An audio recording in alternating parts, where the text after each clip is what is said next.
We begin with our lead story, where burials have been taking place in the Pakistani city of Peshawar after a double suicide bombing killed at least 80 people and wounded at least 120 others at the All Saints Church last week.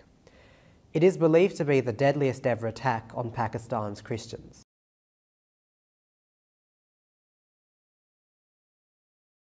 Who is the convener of the Amnesty International Egyptian Action Group.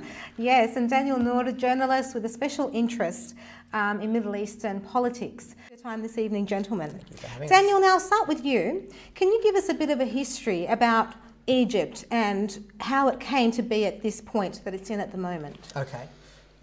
Well, I suppose we're dealing with lots of circumstances here. I've heard it said in the media that the revolution, as we saw it in January of 2011, was a spontaneous event or the first of its kind, certainly the first of its kind in Egypt, which is actually not true at all.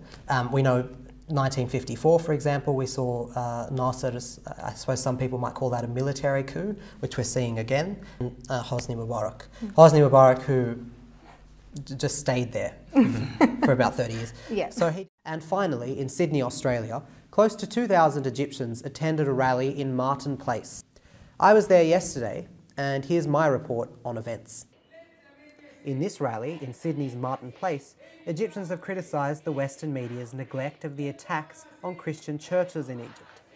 Australian politicians and community spokespeople attended the Sydney event. Well, it's always been our policy to provide the support through our refugee and humanitarian program, particularly the special humanitarian program for those who are persecuted in Egypt as Copts, to be able to find safe haven here in Australia. Christians, Muslims, liberals and conservatives are united in one enthusiastic spirit for change here in the Sydney demonstration of the worldwide Tamarrud campaign. Here at SBS, Australia's special broadcasting service, the debate as to whether or not public broadcasters can survive in what is largely a privately dominated media landscape has been felt in experience.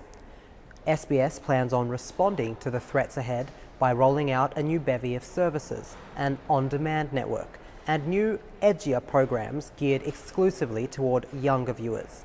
Under the leadership of Michael Abid, the new managing director of the network, hopes are high for the prospects of this, Australia's public broadcasting service and its only multicultural provider of news.